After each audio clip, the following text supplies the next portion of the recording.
जय Hind students, welcome to study for civil services. आज है 30 सितंबर 2024 और आज के करंट अफेयर्स को हम लोग कवर करने वाले हैं। आप में से जो भी स्टूडेंट्स यूपीपीसीएस, यूपीएससी, बीपीएससी या किसी भी स्टेट पीएससी की तैयारी कर रहे हैं तो लेक्चर को एंड तक जरूर देखिएगा।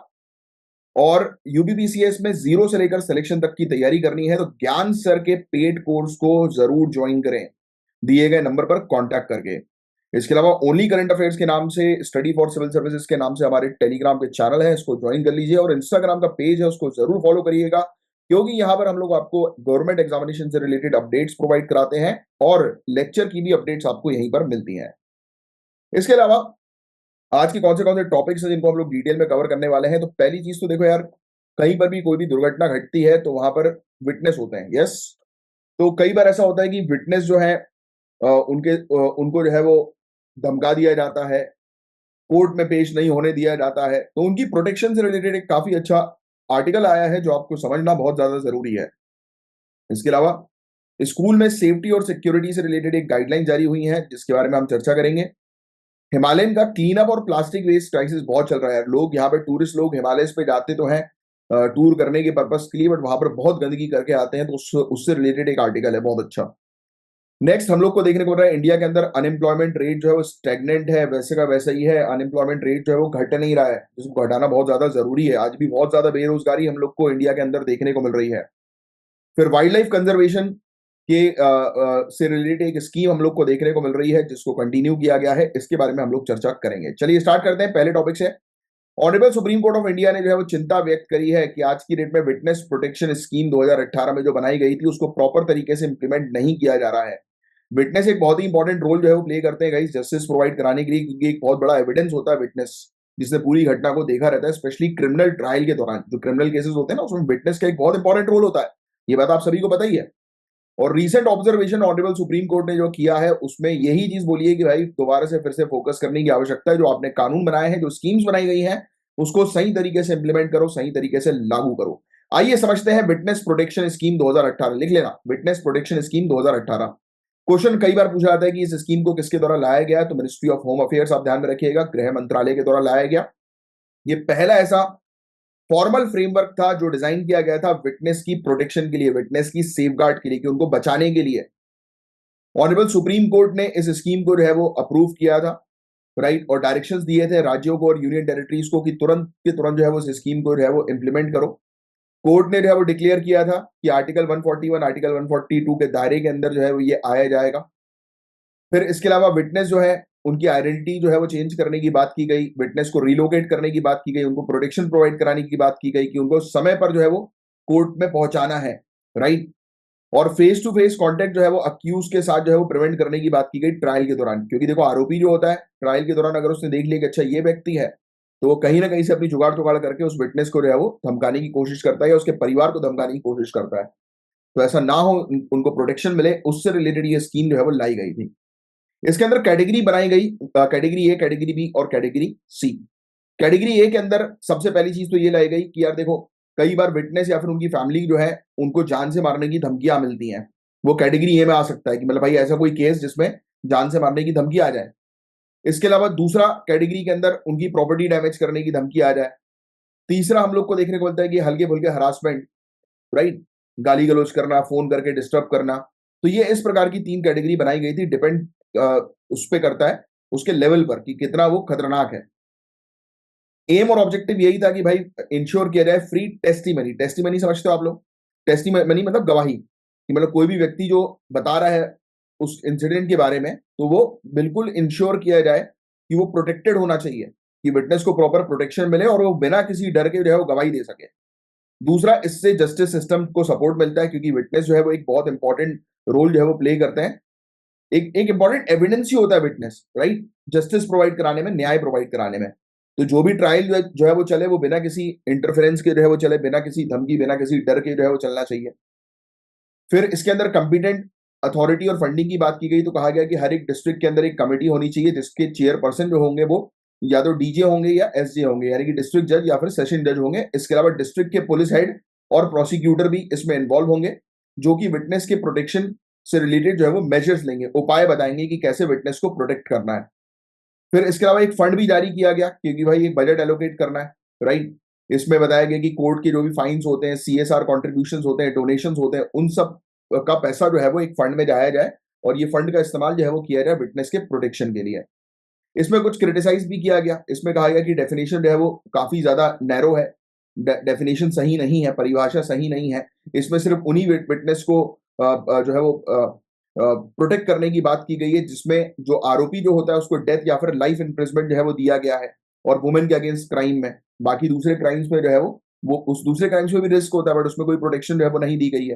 जैसे प्रॉपर्टी से रिलेटेड मामले होते हैं ना, सिविल केसेस, तो उसमें नहीं है। ये भी एक इशू हम लोग को देखने को मिल रहा है। फिर इसके अलावा यहाँ पर कहा गया है कि जो कैटेगराइज किया है विटनेस को वो अलग अलग थ्रेट के लेवल पर किया गया है और उसमें भी प्रॉपर क्राइटेरिया नहीं है, राइट। वो लॉ इन्फोर्समेंट के जजमेंट के ऊपर आधारित हम लोग को पूरी चीजें देखने को मिलेंगी। फिर कॉन्फिडेंशियलिटी का इशू, इंडियन लीगल सिस्टम के अंदर बहुत डिफिकल्ट होता है कि पूरी तरह से विटनेस की कॉन्फिडेंशियलिटी जो है इंश्योर किया जाए, तो उसमें और भी ज्यादा रिस्क होता है, क्योंकि कई बार जो चार्जशीट वगैरह प्रस्तुत होती है तो उसमें भी कई बार विटनेस के नाम जो है वो आ जाते हैं, या कई बार हम लोग को देखने को मिलता है कि कोर्ट के ऑर्डर में भी जो है उनके नाम, उनकी आइडेंटिटी जो है वो आ जाती है, राइट। तो ऐसी इश्यूज भी हम लोग को कई बार देखने को मिलते हैं जो जिनको बचाना बहुत ज्यादा जरूरी है।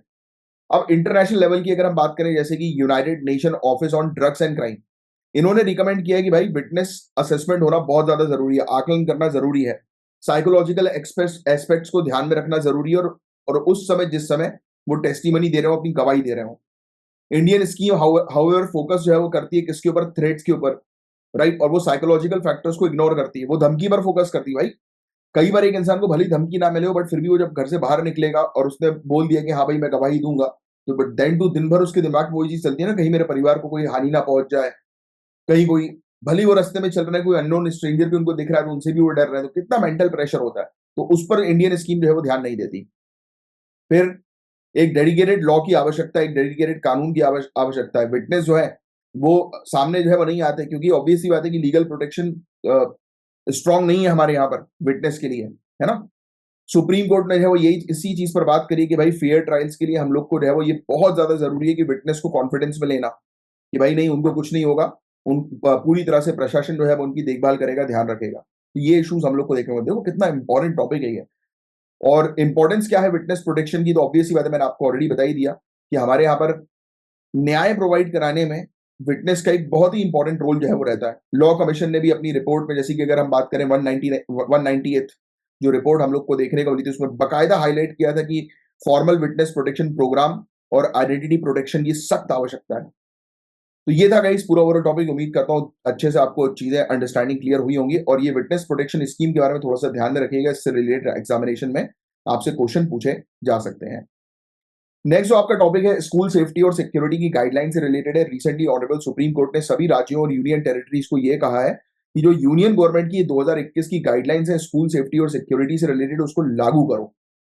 ये गाइडलाइन जो है वो किसने बनाई थी, मिनिस्ट्री ऑफ एजुकेशन के द्वारा ये गाइडलाइंस बनाई गई थी, ये इंश्योर करने के लिए कि स्कूल मैनेजमेंट अकाउंटेबल होगा बच्चों की सेफ्टी के लिए, यानी कि बच्चों को स्कूल के अंदर कुछ होता है तो स्कूल मैनेजमेंट जो होगा वो जिम्मेदार होगा। बट काफी सारी स्टेट्स के अंदर जो है वो उसको अडॉप्ट नहीं किया जा रहा है इस गाइडलाइन को, और कोर्ट ने इंस्ट्रक्शंस दिए हैं एनसीपीसीआर को, यानी कि national commission for protection of child rights को, कि वो मॉनिटर करें कि सही तरीके से राज्यों में और यूनियन टेरिटरीज में इंप्लीमेंट हो रहे हैं कि नहीं हो रहे हैं ये कानून।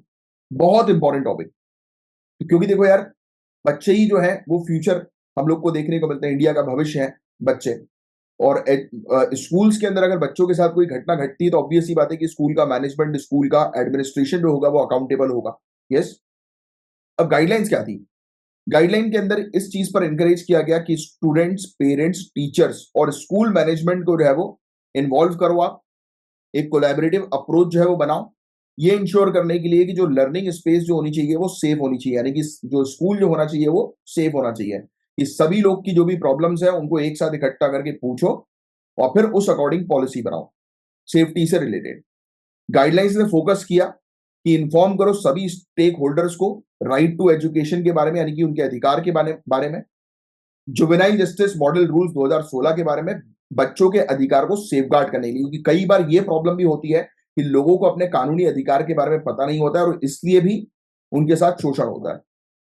Next, zero tolerance policy. Guideline ने क्लियरली ये चीज मेंशन करी है कि किसी भी प्रकार का अगर मिसकंडक्ट होता है, लापरवाही होती है, कदाचार होता है किसी भी प्रकार का, तो वो मान्य नहीं होगा, सख्त कार्रवाई होगी किसी भी प्रकार के लापरवाही के बाद, यानी कोई अगर लापरवाही करता है तो उसके तहत सख्त कार्रवाई होगी। जीरो टॉलरेंस स्टैंड जो है वो लेना पड़ेगा अगर बच्चों के अगेंस्ट किसी प्रकार का अब्यूज होता है, हार्म होता है। बच्चों के प्रति कोई भी दुर्व्यवहार स्कूल के प्रेमाइसेस में हो रहा है तो अकाउंटेबल होगा स्कूल मैनेजमेंट और बिल्कुल टॉलरेट नहीं किया जाएगा। इसके अंदर 3 प्रोपेगेंडा अप्रोच जो है वो लाया गया। पहला था accountability for child safety, child safety के लिए अकाउंटेबल होना, और कौन अकाउंटेबल है? Yes, school management. Whole school approach दूसरा जो है वो लाया गया। तीसरा मल्टी सेक्टोरल कोलैबोरेशन। अब देखो एक एक करके ध्यान समझते हैं।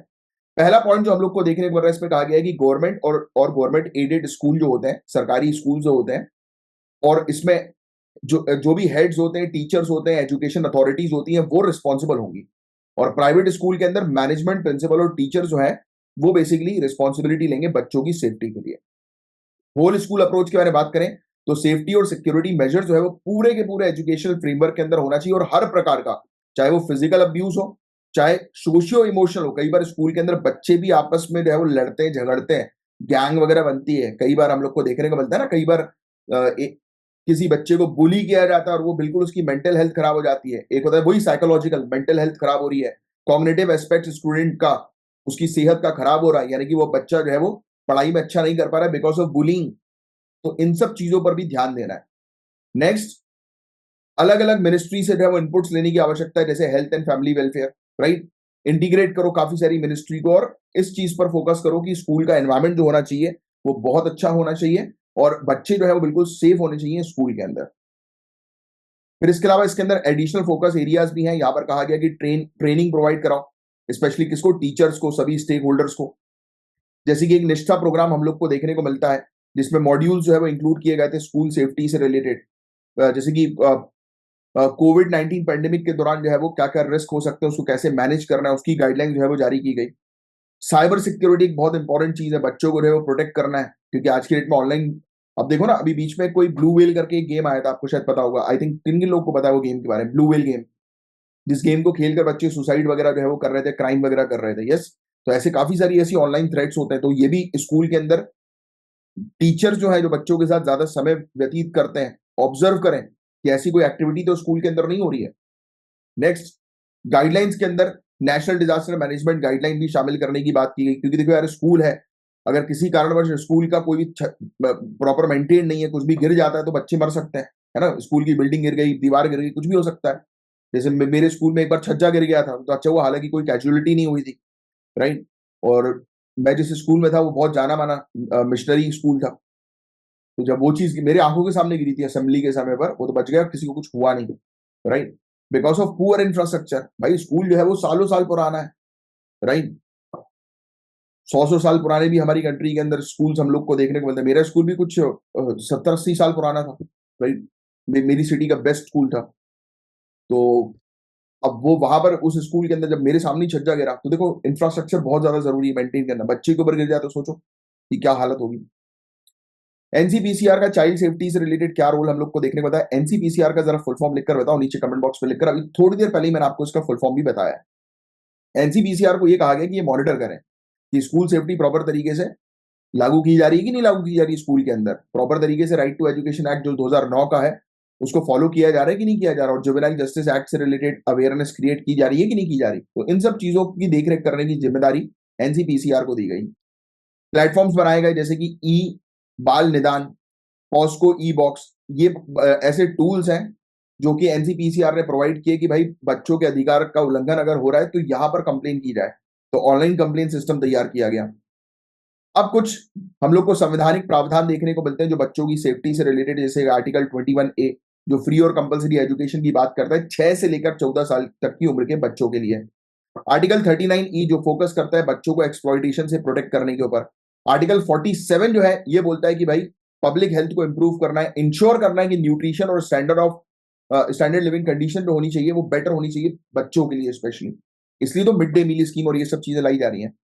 ये आर्टिकल 47, आर्टिकल 39 और आर्टिकल 21 है। आपको मुझे बताना है कि कॉन्स्टिट्यूशन के अंदर किस में आता है, ये directive principle of state policy का हिस्सा है, फंडामेंटल राइट्स का हिस्सा है, या फंडामेंटल ड्यूटीज का हिस्सा है? बताओ कमेंट बॉक्स में लिखकर। अब क्या क्या चैलेंजेस हम लोग को आज की डेट में देखने को मिल रहा है, देखो पहली चीज तो स्कूल और क्या करना चाहिए, तो स्कूल जो है उनको एक्टिवली प्रॉब्लम्स ढूंढनी चाहिए, गैप्स आइडेंटिफाई करना चाहिए कि क्या प्रॉब्लम्स हैं और किस तरीके से हम बेटर करें। फिर इसके अलावा स्कूल जो है उनको सेफ्टी और सिक्योरिटी गाइडलाइंस को जो है वो अपने स्कूल डेवलपमेंट प्लान के अंदर शामिल करने की सख्त आवश्यकता है। चाइल्ड सेफ्टी के मुद्दे से रिलेटेड कंटिन्यूअस ट्रेनिंग जो है वो दी जाए स्कूल के जितने भी स्टाफ है उनको। इसके अलावा अवेयरनेस क्रिएट की जाए पॉस्को एक्ट 2012 से रिलेटेड, ये टीचर्स के लिए बहुत ज्यादा जरूरी है। स्कूल्स जो है वो स्टैब्लिश करें कमेटी की किसी भी प्रकार से बुलिंग वगैरह जो है वो स्कूल के अंदर नहीं होनी चाहिए, राइट। स्कूल के अंदर एक वीक जो है वो लाया जाए जो कि स्पेशली स्कूल सेफ्टी वीक होना चाहिए, कि जिसमें एक एकेडमिक सेशन ऐसा होना चाहिए कि जिसमें सभी लोग शामिल हों और स्कूल की सेफ्टी के बारे में जो है वो डिस्कशन करें। तो ये है गाइस पूरा ओवरऑल टॉपिक। काफी अच्छा टॉपिक था। मेंस में आप इसमें काफी सारी चीजें उपयोग जो है वो कर सकते हो। कॉन्स्टिट्यूशन की भी काफी सारी चीजों के बारे में हमने चर्चा करी। नेक्स्ट, यार अब आप लोग देख ही रहे हो कि आज की डेट में लोग जो है वो हिमालय की ट्रिप में तो जाते हैं, बड़े जोरों शोरों से एंजॉय करने के लिए जाते हैं, बहुत सारे ग्रुप बना बना कर जाते हैं। बट क्या कर रहे हैं आज की डेट में, काफी सारे वीडियोस ऐसे सामने आ रहे हैं कि वहां पर जाकर लोग गंदगी कर रहे हैं, प्लास्टिक वेस्ट को कहीं पर भी फेंक दे रहे हैं, पानी की बोतल कहीं पे भी फेंक दी, राइट। कुछ भी खाया पिया, रैपर वहीं पे फेंक दिया, राइट। और इवन कहीं पर कई बार ये लोग वो करते हैं, कैंपेनिंग्स वगैरह करते हैं, आग जला दी तो उसको पूरी तरह से बुझाया नहीं, कितना रिस्की है। तो Himalayan clean up movement, the Himalayan clean up movement THC 2018 में शुरू किया गया था, जिसका मेन ऑब्जेक्टिव ये था कि माउंटेन स्टेट से प्लास्टिक पोल्यूशन को जो है वो खत्म करना। हर साल काफी सारे वॉलंटियर्स जाते हैं, कलेक्ट करते हैं, ऑडिट करते हैं प्लास्टिक वेस्ट को, और जहां जहां पर ये वेस्ट कलेक्टेड होते हैं वहां वहां पर। और ऑब्वियस सी बात है कि मेजर जो टूरिस्ट स्पॉट होते हैं वहीं पर ये चीज देखने को मिलती है। हिमालयन रीजन आज की डेट में वेस्ट जो बढ़ता जा रहा है उसकी प्रॉब्लम बहुत ज्यादा फेस कर रहा है, स्पेशली प्लास्टिक पोल्यूशन, जो ह्यूमन की हेल्थ को तो नुकसान पहुंचाता ही पहुंचाता है, एनवायरमेंट को भी नुकसान पहुंचाता है। लोग पन्नियां फेंक देते हैं, उस पन्नी को गाय खा जाती है, डॉग्स वगैरह खा लेते हैं, उनके गले चोक हो जाते हैं, फिर उनकी डेथ भी हो जाती है। तो कितनी प्रॉब्लम्स जाती है सोचिए आप। एनवायरमेंट में अगर ये पोल्यूटेंट रहेगा तो एनवायरमेंट को कितना नुकसान पहुंचाएगा। मिट्टी में अगर प्लास्टिक जाएगा तो मिट्टी को खराब कर देगा, उसको अगर आप जलाओगे तो वायु प्रदूषण करेगा। यस। तो इकोलॉजिकल और बायोडाइवर्सिटी सिग्निफिकेंस जो था इस रीजन का, उसको अर्जेंट सोल्यूशन की नीड है आज की डेट में। अर्जेंट सोल्यूशन कि तुरंत इस प्लास्टिक वेस्ट से रिलेटेड सोल्यूशन जो है वो मिले। तो सॉलिड वेस्ट मैनेजमेंट और प्लास्टिक वेस्ट मैनेजमेंट रूल्स होने के बावजूद भी इसके इम्प्लीमेंटेशन बहुत स्लो हो रहा है, बहुत धीरे धीरे इसको लागू किया जा रहा है। वेस्ट मैनेजमेंट सिस्टम जो है वो पर्याप्त नहीं है माउंटेनियस एरियाज में। अब कुछ चीजों के बारे में हम बात करें तो इस क्षेत्र में लगातार हम लोग को देखने को मिल रहा है कि सॉलिड वेस्ट जो है वो बढ़ता जा रहा है, स्पेशली टूरिस्ट हॉटस्पॉट में, जिसके बारे में मैंने अभी आपको बताया। ज्यादातर वेस्ट हम लोग को जो है वो देखने को मिल रहा है कि बायोडिग्रेडेबल कैटेगरी के हैं, बट फिर भी प्लास्टिक वेस्ट जो है वो ज्यादा मात्रा में है अर्बन और टूरिस्ट एरियाज में। 2024 में द हिमालयन जो कैंपेन हम लोग को देखने को मिल रहा है, ये बेसिकली इसने 1,21,000 पीसेस वेस्ट के जो है वो कलेक्ट किए हैं, जिनमें से 1,06,000 से ज्यादा प्लास्टिक थे। सोचिए आप, 75% ये प्लास्टिक जो था वो नॉन रिसाइकलेबल था, जो कि MLPs कहते हैं, मल्टी लेयर्ड प्लास्टिक्स थे, जो कि एक मेजर चैलेंज है वेस्ट मैनेजमेंट के लिए। रिसाइकलेबल ही नहीं है प्लास्टिक जो है। Even reported part of Himalaya में पहुंच गया, यानी कि दूर दराज के एरिया में, जहां पर प्रॉपर मैकेनिज्म ही नहीं है कि वेस्ट को कैसे रिसाइकिल करें, कलेक्ट करें। कलेक्ट करने का ही मैकेनिज्म नहीं है तो रिसाइकिल तो दूर की बात है बॉस। तो ये प्रॉब्लम आज की डेट में हिमालयन स्टेट जो है वो फेस कर रहे हैं।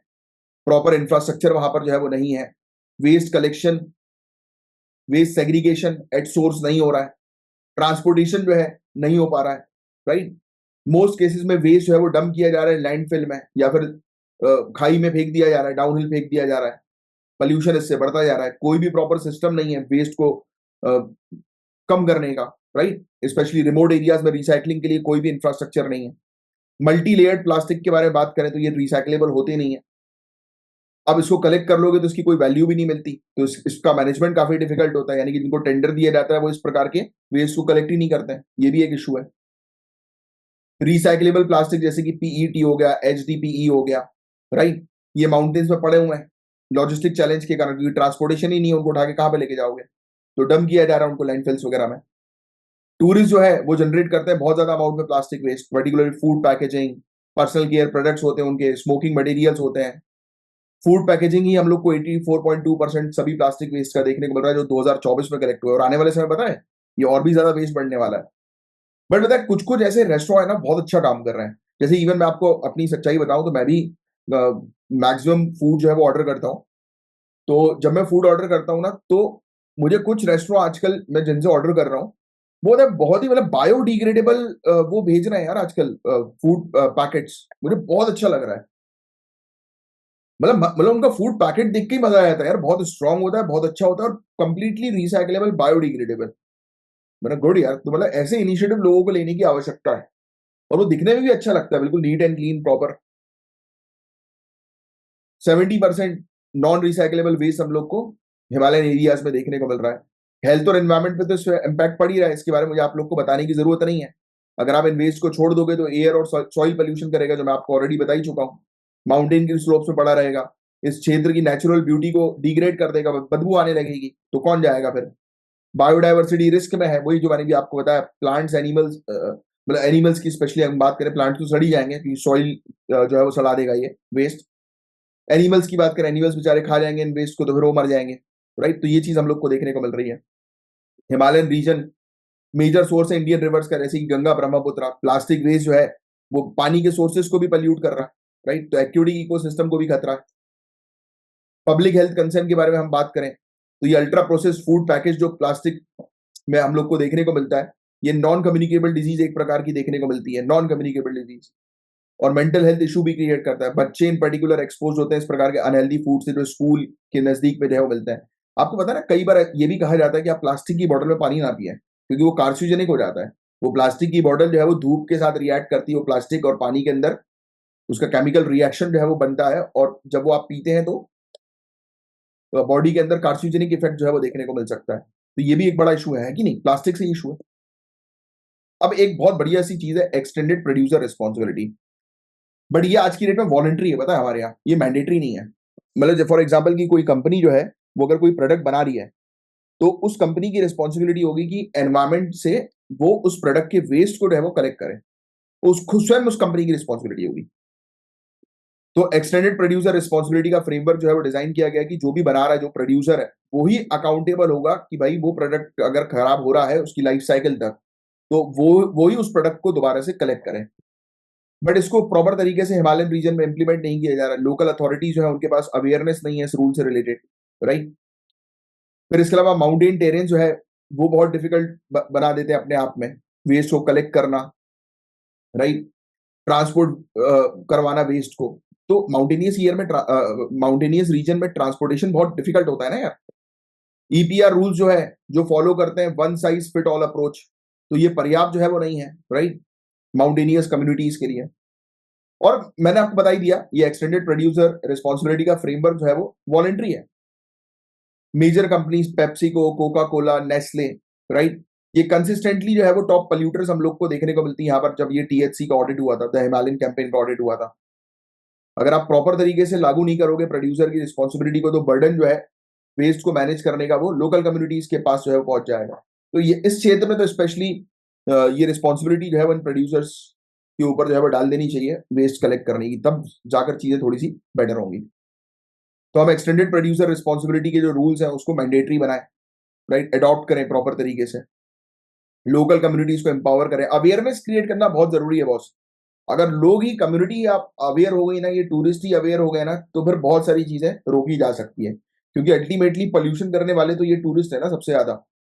तो अगर इनको ही स्टार्टिंग में जब अवेयरनेस कर दिया और फाइन इम्पोज कर दो, और हैवी फाइन, हैवी फाइन। जैसे पता है, अभी मैं आपको बता रहा हूँ, भोपाल का एक केस था, एक वीडियो मैंने देखा। भोपाल में एक बड़ा तालाब है, बहुत फेमस तालाब है वो, और वो मैनमेड तालाब है। और उस तालाब को जब आप जाकर देखोगे तो आपको इतना बड़ा तालाब है, वो लेक तो लगता ही नहीं, मतलब उसका दूसरा छोर आपको छोड़ दिखाई नहीं देगा, यानी कि दूसरा एंड आपको दिखाई नहीं देगा, एक समुद्र टाइप का फील आता है उसमें। तो बहुत बड़ा और मैनमेड तालाब है वो। एक व्यक्ति ने उस तालाब पर जो है वो सूसू कर दी थी, टॉयलेट कर रहा था एक व्यक्ति, तो किसी ने उसका वीडियो जो है वो रिकॉर्ड कर दिया, और उसकी गाड़ी गाड़ी का नंबर प्लेट भी आ गई। तो अथॉरिटीज ने, म्युनिसिपैलिटीज ने उसकी गाड़ी के नंबर के थ्रू उसको फाइंड आउट किया और 5,000 रुपए का चालान उस पर इम्पोज किया। देखो, ये होता है चालान, इतना हैवी चालान। जब किसी के ऊपर इतना हैवी चालान लगेगा ना, तो नेक्स्ट टाइम वो थूकने से पहले भी 100 बार सोचेगा। तो fine is very important. Infrastructure जो है उसको मजबूत बनाओ, इन्वेस्ट करो इंफ्रास्ट्रक्चर में, वेस्ट कलेक्शन से रिलेटेड, रिसाइकलिंग से रिलेटेड, स्पेशली ट्रांसपोर्टेशन बहुत जरूरी है। मैंने तो बताया ना कि मेन चीज तो यही है। और आपके पास भी कोई सजेशन है तो आप बताओ, क्योंकि ये बहुत इंपॉर्टेंट टॉपिक है। आने वाले समय में आप अधिकारी बनने वाले, तो आपके पास सजेशन होने चाहिए, पॉइंट, यूनिक पॉइंट्स होने चाहिए। सबकी किताब एक जैसी दिखेगी तो मजा नहीं आएगा। आपके अंदर क्या डिफरेंट चीज है वो लिखो। अच्छा, ऐसा मत सोचना कि मैंने लिख दिया तो दूसरों को पता लग जाएगा। बॉस, एक चीज मैं क्लियर बता दूं आपको, ये आप अपने दिमाग को जितना मजबूत बनाओगे, जितना स्प्रेड करोगे अपने नॉलेज को ना, उतना आपका दिमाग और नॉलेज जो है वो इकट्ठा करके आपको देता जाएगा और यूनिक यूनिक आपको बनाता जाएगा। तो मेक योर सेल्फ स्ट्रॉन्ग। तो ये था एक ओवरऑल टॉपिक जिसके बारे में एक आपको जानकारी होनी चाहिए। अब देखो, जैसा हमने बात करी है कि इंडिया के अंदर अनएम्प्लॉयमेंट की प्रॉब्लम तो बहुत ज्यादा है, बट ये बात भी सत्य है कि रिजॉल्व नहीं हो रही है। तो नेशनल स्टैटिस्टिकल ऑफिस एनएसओ ने रिसेंटली रिलीज किया अपना पीएलएफएस की एक report, periodic labour force survey की रिपोर्ट 2023-2024 की, जिसमें यह बताया गया है कि इंडिया के अनएम्प्लॉयमेंट रेट 3.2% पे अटक गया है, रुक गया है, स्टैग्नेशन है, स्थिरता है, सेम एज प्रीवियस ईयर। और पहली बार ही हम लोग को देखने को मिला है जब से ये लॉन्च हुई है, जब ये अनएम्प्लॉयमेंट रेट जो है उसमें ईयर ऑन ईयर बेसिस में डिक्लाइन नहीं नजर आ रहा है। और ये बहुत बड़ी चिंता की बात है। इंडिया के अंदर सफिशिएंट जॉब जो है वो जनरेट नहीं हो रही है, ये बात सत्य है भैया। लोगों के पास टैलेंट है, सब कुछ है, बट जॉब नहीं मिल रही है। लेबर फोर्स पार्टिसिपेशन रेट बढ़ गया है, ज्यादा लोग जो है वो जॉब ढूंढ रहे हैं, राइट। अच्छा, अनएम्प्लॉयड अनएम्प्लॉयड व्यक्ति बताओ किसको कहते हैं? एक ऐसा व्यक्ति जो जॉब ढूंढ रहा है पर उसको जॉब नहीं मिल रही है। आप अनएम्प्लॉयड उसको नहीं कहोगे जो फालतू अपने घर में पड़ा हुआ है, राइट। उसको आप जो भी नाम है लो बोल दो, बट उसको अनएम्प्लॉयड नहीं कहोगे, बेरोजगार नहीं कहोगे। कोई व्यक्ति अगर पड़ा हुआ है और बोल रहा है कि मुझे नौकरी चाहिए, मुझे नौकरी चाहिए, और वो अप्लाई नहीं कर रहा, कहीं पे मेहनत नहीं कर रहा, अपनी स्किल्स पर काम नहीं कर रहा, तो आप उसको अनएम्प्लॉयड नहीं कह सकते। अनएम्प्लॉयमेंट की डेफिनेशन ही है the person who is willing to work but not able to get the job. Are you getting this? तो ये चीज एक इशू हम लोग को देखने को मिल रहा है। तो रिपोर्ट के अंदर क्या चीज आया, कहा गया कि भैया अनएम्प्लॉयमेंट रेट में स्थिरता आ गई, स्टैग्नेंट। अनएम्प्लॉयमेंट रेट जो है 2023-2024 का अनचेंज है भैया, 3.2%। ये बड़ी चिंता वाली बात है। गांव क्षेत्र के अंदर अनएम्प्लॉयमेंट रेट जो है वो थोड़ा सा बढ़ा है, 2.5% हो गया। अर्बन एरियाज के अंदर थोड़ा सा इंप्रूव हुआ है, ड्रॉप हुआ है 5.4% से 5.1%।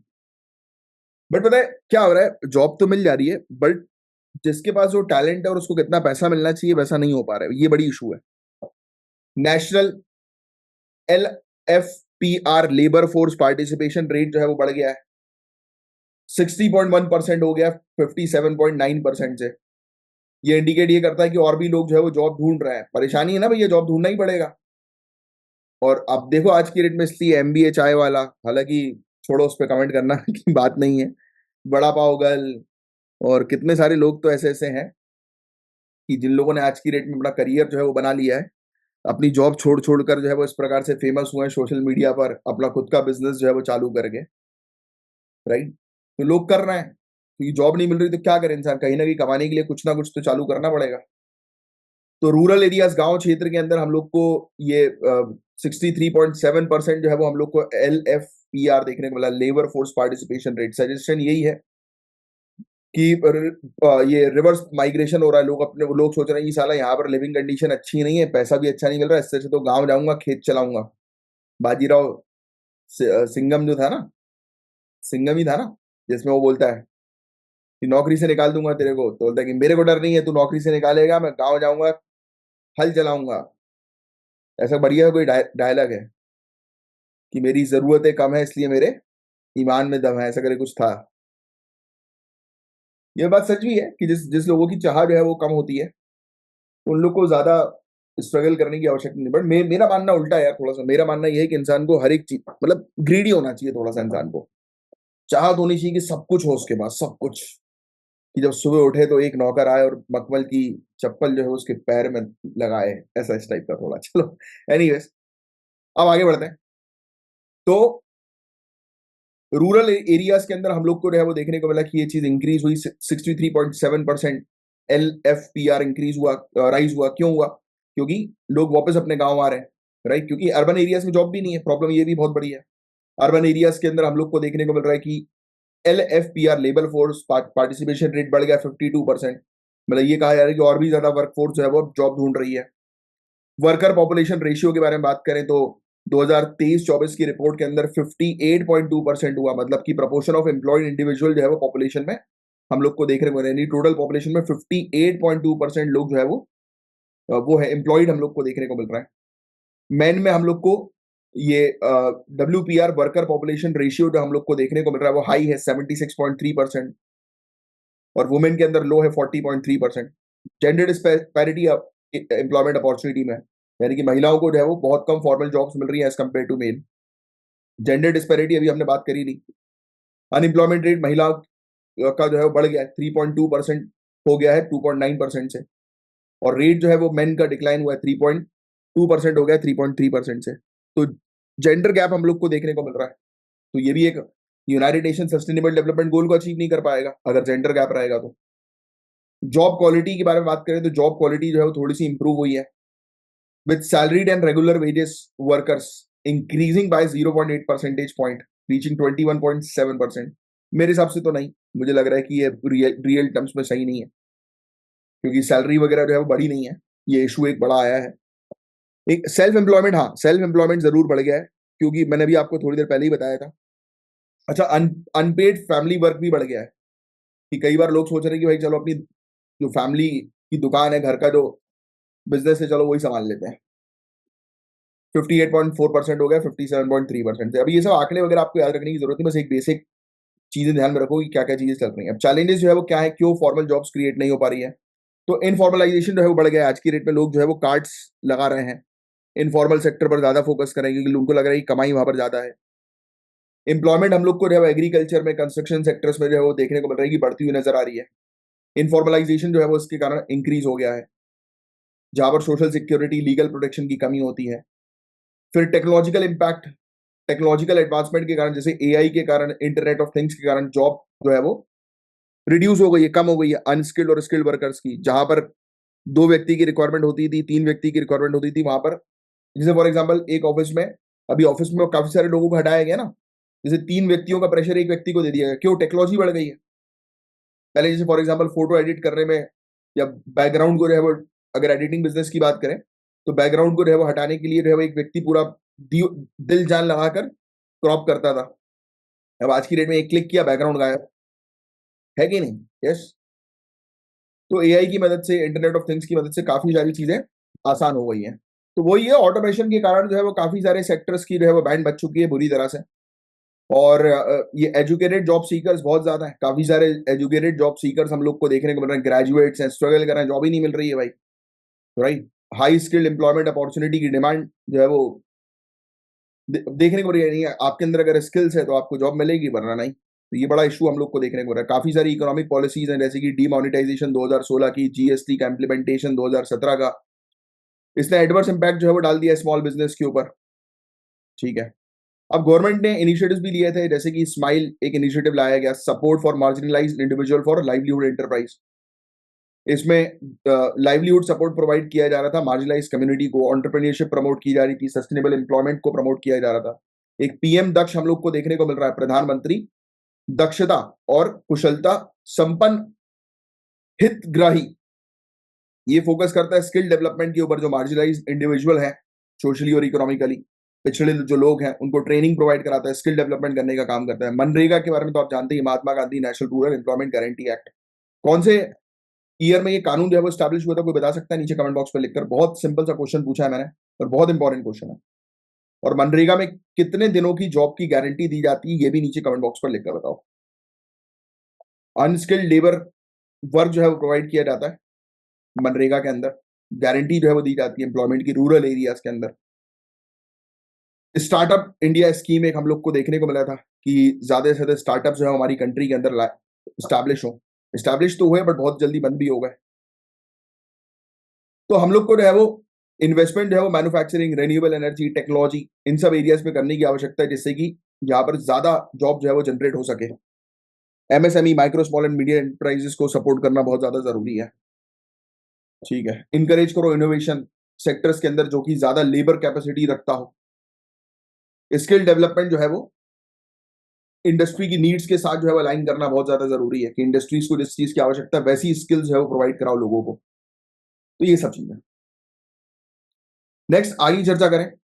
तो यूनियन कैबिनेट ने रिसेंटली अप्रूव कर दिया कि जो सेंट्रली स्पॉन्सर्ड स्कीम जो है IDWH, integrated development of wild life habitat, देखो नाम समझ में आ रहा है, वाइल्ड लाइफ हैबिटेट मतलब कि जो जंगल में रहने वाले जो वनजीव होते हैं, है ना, उनका हैबिटेट मतलब उनका आवास, उसको जो है वो डेवलप करना, क्योंकि आज की डेट में हो तो यही रहा है ना कि जंगल में रहने वाले जीवों का आवास खत्म होता जा रहा है, उनका घर खत्म हो जाता है, होता जा रहा है, हम लोग कंस्ट्रक्शन कर करके जंगलों को काटते जा रहे हैं, तो उनके आवास को डेवलप करने से रिलेटेड ये स्कीम है।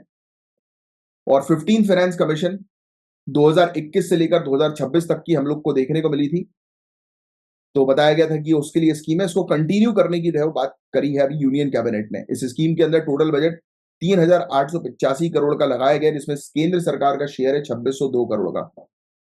ये स्कीम जो है, इसमें project tiger, project elephant, wild life habitat के डेवलपमेंट और भी काफी सारी चीजों पर फोकस किया जा रहा है कलेक्टिवली। स्कीम के अंदर जो पशु हैं, उनका जो आवास है, उनका हैबिटेट है, उसको प्रोटेक्ट करना है, मैनेज करना है, उनके हैबिटेट को रीस्टोर करना है जो खराब हो गया है, कम्युनिटी को इन्वॉल्व करना है, ह्यूमन वाइल्ड लाइफ कॉन्फ्लिक्ट ना हो उस पर टारगेट करना है। इसके अंदर national park, wild life sanctuary, conservation reserves, community reserves ये इंक्लूड किए गए हैं। स्कीम के अंदर क्रिटिकली एंडेंजर्ड स्पीसीज पर मेनली फोकस किया गया है। इसके अलावा फोकस है वो ये भी किया गया है कि वाइल्ड लाइफ पॉपुलेशन के बाहर वाले जो एरियाज हैं, प्रोटेक्टेड जोन के बाहर वाले एरियाज, उनको भी जो है वो शामिल करो। फिर इसके अंदर प्रोजेक्ट टाइगर के बारे में आप जानते हैं, 1973 का ये एक स्कीम है, प्रोजेक्ट टाइगर, टाइगर्स को प्रोटेक्ट करने की स्कीम है। इसमें इन्होंने जो है वो एम स्ट्रिप्स का इस्तेमाल किया, जो कि एक मोबाइल एप्लीकेशन है टाइगर्स को मॉनिटर करने के लिए। ऑल इंडिया टाइगर एस्टिमेशन 2022 का हुआ था, तो उसके अंदर बताया ये गया कि camera traps, artificial intelligence camera traps की मदद से जो है वो आइडेंटिफाई किया गया, मॉनिटर किया गया स्पीसीज को, प्रजातियों को। ठीक है। कंजर्वेशन जेनेटिक्स का इस्तेमाल जो है वो किया गया टाइगर के ट्रांसलोकेशन में, निर्धारित करने के लिए कि टाइगर की पॉपुलेशन जो है वो कितनी है। नेक्स्ट स्कीम जो है वो सपोर्ट करती है प्रोजेक्ट चीता को भी। चीता को हमने इंट्रोड्यूस किया। कोई मुझे बता सकता है कि चीता को हमने जो है वो किस कंट्री से इंट्रोड्यूस किया और कहां पर इंडिया के अंदर कौन से नेशनल पार्क पर इंट्रोड्यूस किया है? ऐसे ही प्रोजेक्ट एलिफेंट 1992 का हम लोग को देखने को मिलता है, एलिफेंट्स को बचाने के लिए। इसमें भी ICT का इस्तेमाल हमने किया है। फिर वाइल्ड लाइफ हैबिटेट को हम लोग जो है वो डेवलप कर रहे हैं। इसके अंदर प्रोजेक्ट डॉल्फिन को सपोर्ट किया जा रहा है। रिमोटली ऑपरेटेड व्हीकल्स का इस्तेमाल जो है वो किया जा रहा है मॉनिटर करने के लिए उनके हैबिटेट को। फिर प्रोजेक्ट लायन भी लाया गया, lion at 2047, a vision for Amritkaal, lion को बचाने के लिए। ठीक है, बस यही था, इसके अंदर और कुछ नहीं है। इसके अंदर 55 टाइगर रिजर्व्स को बेनिफिट मिल रहा है, 35 एलिफेंट रिजर्व्स को, 718 प्रोटेक्टेड एरियाज को। इसके अंदर एम्प्लॉयमेंट भी जो है वो जनरेट होगी, राइट। 50 लाख मैन डेज की एम्प्लॉयमेंट डायरेक्ट कंजर्वेशन एक्टिविटीज के थ्रू और इनडायरेक्ट एम्प्लॉयमेंट इको टूरिज्म के थ्रू जनरेट होगी। बस that's it. Total elimination of nuclear weapons का international day, very very important, याद रखिएगा। International day for total elimination of nuclear weapon जो है वो यूनाइटेड नेशन जनरल असेंबली ने 2013 में डिक्लेयर किया था कि पूरी तरह से न्यूक्लियर वेपन्स को खत्म कर दो। यूनाइटेड नेशन जनरल असेंबली जो है, इसने treaty on the prohibition of nuclear weapons को सपोर्ट किया है। और इंडिया जो है वो बिल्कुल सपोर्ट करती है कि यूनिवर्सल बेसिस पर, नॉन डिस्क्रिमिनेटरी आधार पर और वेरीफाइबल न्यूक्लियर डिसआर्मामेंट करने के लिए टाइम बाउंड फ्रेमवर्क के अंदर की समय निर्धारित करो, समय निर्धारित करके न्यूक्लियर वेपन्स को खत्म करो। जो जो कंट्रीज पोजेस करती है न्यूक्लियर वेपन, जिन जिन कंट्री के पास है, वहां से न्यूक्लियर वेपन्स को हटाओ। Next, food import rejection alert एक पोर्टल है जिसको डेवलप किया है FSSAI के द्वारा, food safety and standard authority of India के द्वारा। फूड इंपोर्ट रिजेक्शन अलर्ट, तो ये वेबसाइट है, ये लॉन्च की गई है दूसरे एडिशन के दौरान ग्लोबल फूड रेगुलेटर समिट 2024 के। जो फीरा हम लोग को देखने को मिल रहा है, ये जो फूड इंपोर्ट रिजेक्शन अलर्ट जो है, ये बेसिकली फोकस कर रहा है ट्रांसपेरेंसी के ऊपर और ट्रेसेबिलिटी के ऊपर। ये अथॉरिटीज को नोटिफाई करेगा फूड इंपोर्ट रिजेक्शंस का इंडियन बॉर्डर्स पर। और FSSAI जो है वो स्टैब्लिश हुई थी food safety and standard act 2006 के तहत। तो ये फैक्ट थोड़ा सा ध्यान में रखिएगा, काफी ज्यादा इंपॉर्टेंट है। ये वाला टॉपिक भी। इसके अलावा आर्टिफिशियल इंटेलिजेंस का जो रोल है फूड सेफ्टी रेगुलेटरी फ्रेमवर्क को एनहांस करने के लिए इंडिया के अंदर, उससे रिलेटेड मेंस का क्वेश्चन है। ट्राई करिएगा इस क्वेश्चन का 120 वर्ड्स में आंसर लिखने की। और मैं उम्मीद करता हूँ मैंने जितने भी आर्टिकल्स आपको पढ़ाए हैं, टॉपिक्स पढ़ाए हैं, आपको अच्छे से क्लियर हुए होंगे, समझ में आए होंगे। और चलिए अब हम मिलेंगे नेक्स्ट लेक्चर में, तब तक के लिए bye bye, take care, have a great day ahead. जय हिंद।